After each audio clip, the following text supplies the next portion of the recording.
We're finally starting to get some good weather here in Texas. It's gotten dry finally, warmed up quite a bit, so it's good riding season right now. I'm ready to get the side-by-side out and start riding around in the afternoons and on the weekends. I was really excited when KSpeaker wanted to send me one of their speakers to check out. So we're gonna get this put in our side-by-side. It's the K100 Plus. Let's go ahead and get it opened up and see what it comes with. All right. Got some mounting hardware, cable pack, cable ties, little spare parts bag, always nice to have. 2 remotes, love the fact that it comes with 2 remotes, and the mounting gear.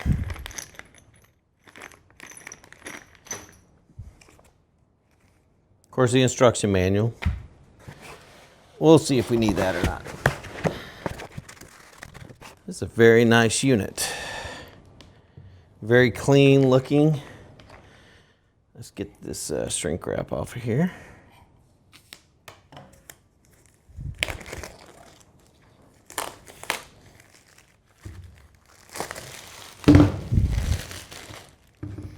And try not to drop it.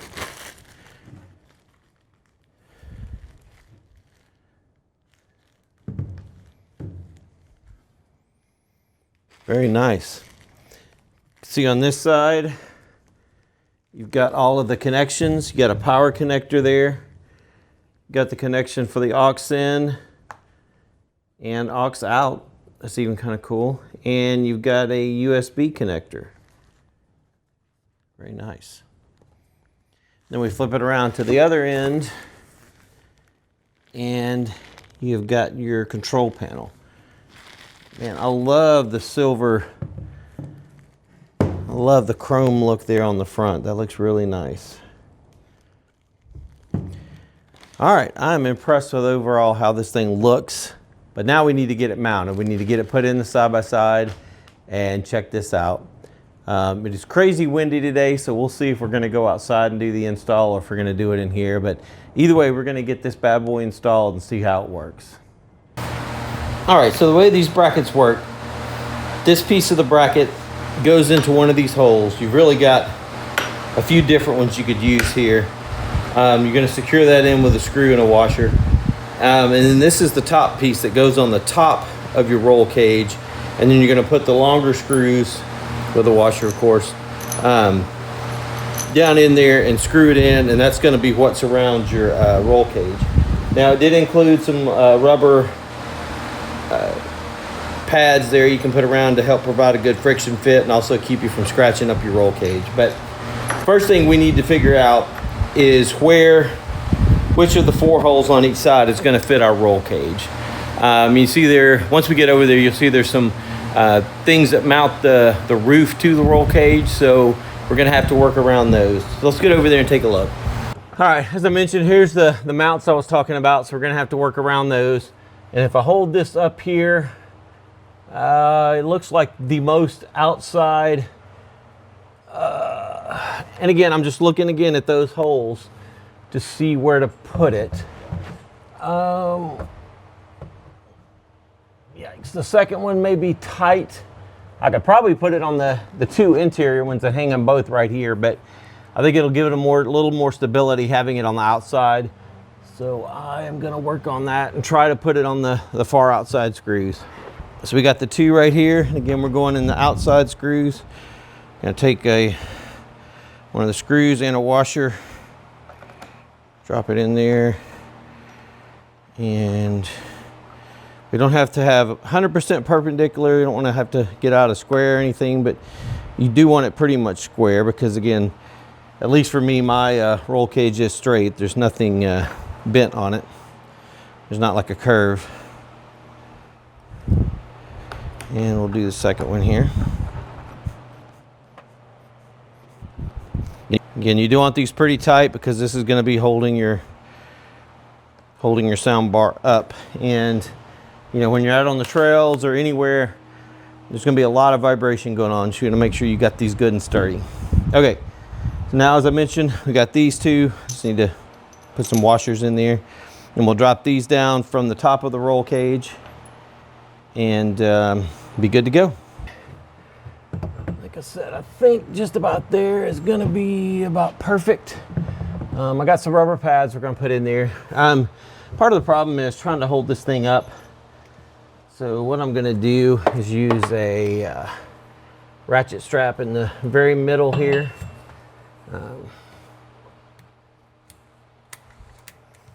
And this ratchet strap is a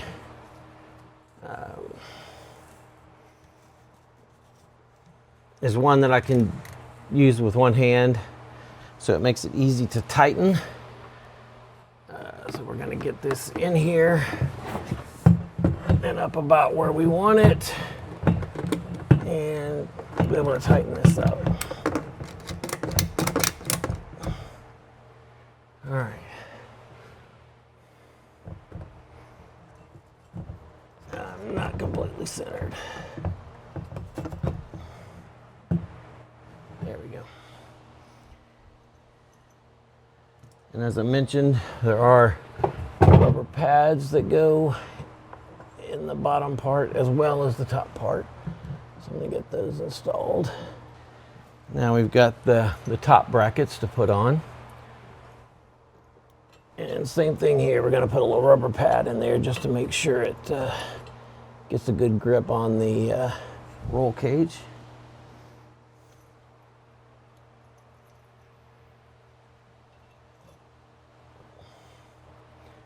All right, now we're gonna need to tighten these up, each one of them.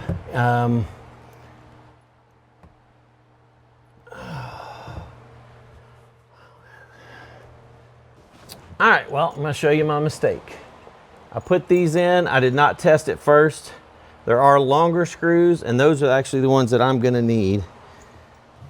The shorter ones are not gonna work in my application, so I'm gonna take the shorter ones out and put in these longer ones. I should have tried beforehand, before getting this up here, to see which ones were gonna work. All right, so now we got the longer ones in place, and we'll drop that on there, and that is gonna get us just the perfect fit. So we'll do the same thing on this side. All right, just for comparison, here's the longer and the shorter of the two mounting screws. Again, you might want to try it to see what goes around your roll cage before you try to put it up here. Now, it does come with an Allen wrench that you can. It's kind of hard to start these, in my opinion, with an Allen wrench, so I just usually grab a bit and do it by hand just to see if I can get each side started. And once I get it started, we'll be able to tighten it up with the Allen wrench, or with, I've got a little socket we can use too if I have to. All right, so I've got the back one started. Now let me move around to the front.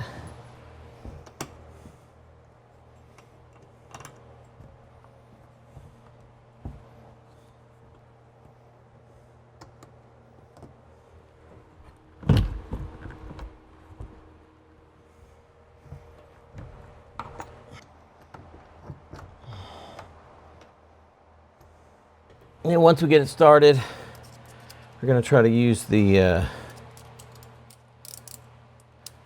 little ratchet here to get it tightened a little bit harder, a little bit easier than we can with the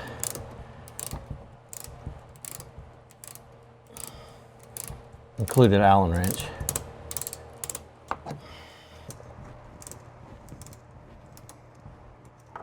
You can use the included Allen wrench. It is just kind of hard to get it up in there. And again, the only reason it's even hard at all is because I have a roof on here. If it wasn't for this roof, I could be looking down on this and I have it up in just a matter of seconds there. But anyway, we'll go ahead and remove the ratchet strap. There's no need to have that now. It's bolted up really well with the brackets. All right, now I'm gonna go grab the connection to the battery, the 12-volt connection. We're gonna get this wired into the battery, and then we'll check it out and see how good it sounds. All right, so we've got the 12-volt cable. It goes directly to your battery, assuming you have a 12-volt battery. If you're you're in a golf cart, you're going to have to figure that out. But as long as you've got a place to get 12 volts, you're good. And you can see here the 12 volt connection. It does have a inline fuse, so we don't need to add that. It's included. And it does have a cap. If you happen to pull the whole thing off and you want to keep it from getting rained on right here, you can put the cap on it. So it's got a connection there, so you can unhook it from the battery if you'd like.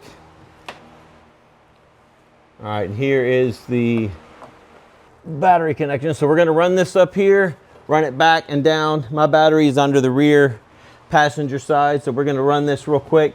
It came with cable ties. I'm going to use Velcro straps just to tie it up there to make it easier to move it around in the future, but we're going to get that done, attach it to the battery, and then we're going to check it out.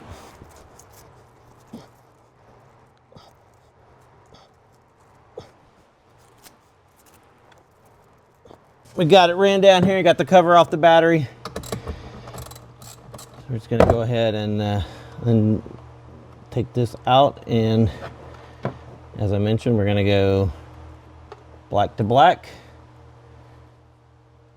Do you ever go black to red? Probably not.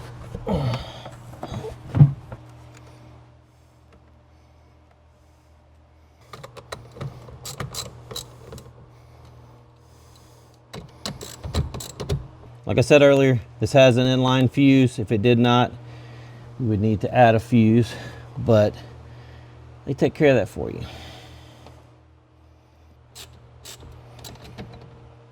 All right, we got 12 volt connected. Let's check this out and see how it sounds. All right, we got one of the included batteries. Pull out the little plastic thing.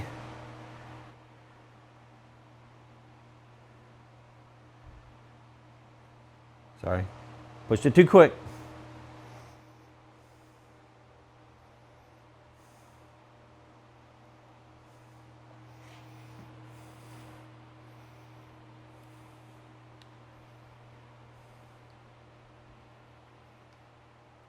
See all the different color options.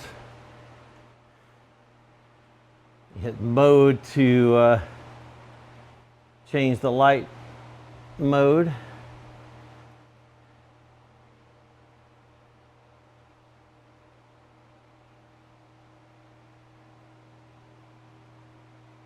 You can set a designated color if you want it like that.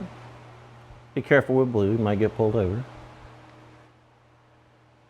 Of course, you can change the speed. You can turn off the LEDs if you want to do that. All right, let's hook up some music to this thing.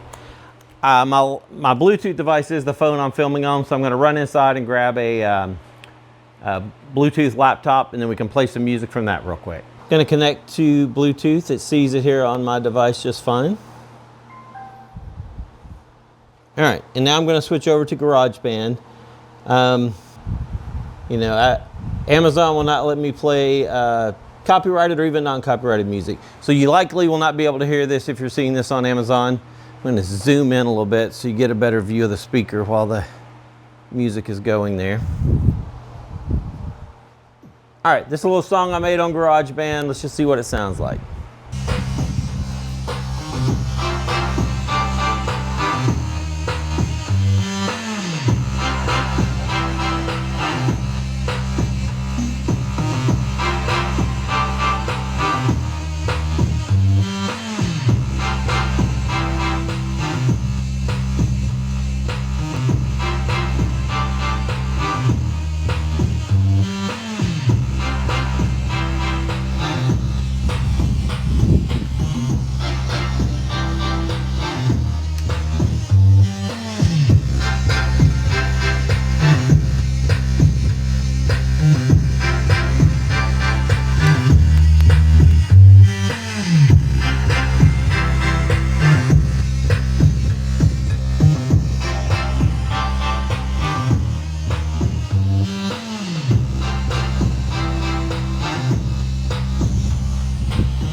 All right, and I know you couldn't hear that if you're on Amazon, but we're gonna start it again and just walk through some of the light modes.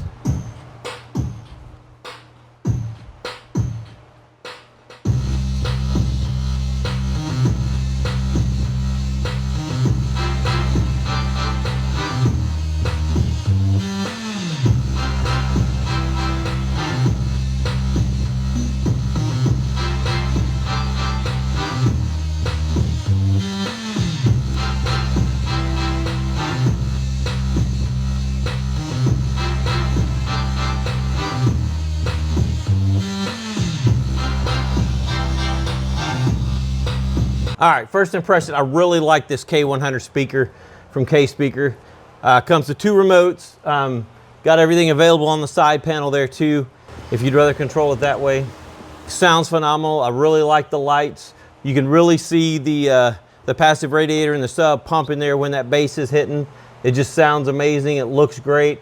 This is a little, to me, this is probably a little easier to get on some side-by-sides. I've got an HD10.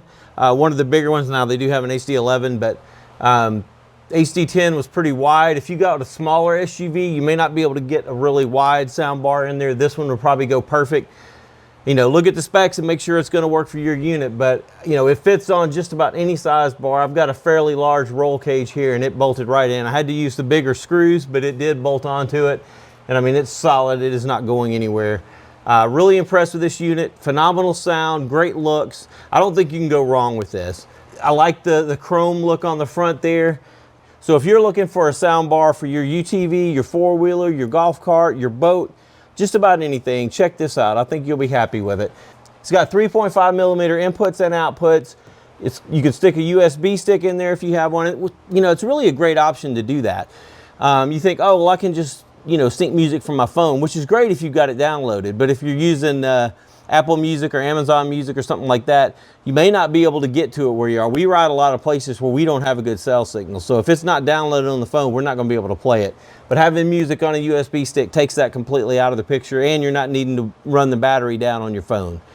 But check out this K100 speaker. I think you're going to be impressed.